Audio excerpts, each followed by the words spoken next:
Since we're installing modem software, we can double-click the modem's icon. The Install New Modem wizard will help guide us through the setup process for a new modem.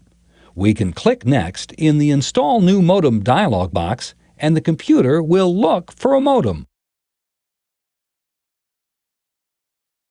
The computer wasn't able to locate a modem, but we can click Next again in the dialog box to select a modem from a list.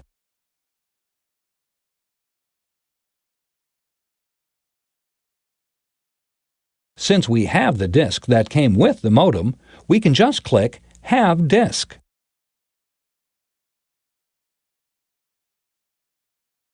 At this point, we would insert the disk and type the drive letter and path name in the Copy Manufacturer's Files From text box. Go ahead and click Next, and we'll type them for you.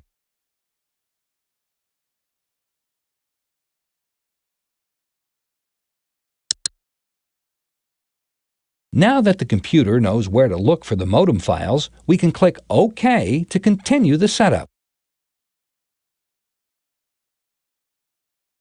Since this selection is the correct modem model and manufacturer, we can just click Next in the dialog box. The internal modem communicates with the computer through a connector called a port. Internal modems use a serial or COM port. We need to specify a port to use with this modem. We know the mouse is using COM1, so let's click Communications port COM2. The other port in the list is a printer port. Now that we've selected the communications port, we can click Next in the dialog box. We now need to enter some location information in this dialog box so that our calls can be dialed correctly. First, we need to enter the area code that we're in. Click Next and we'll type it for you.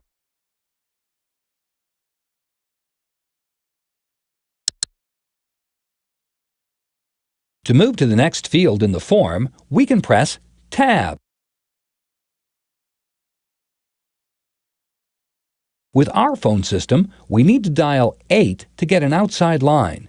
We need to enter that so the modem will dial it before beginning a call.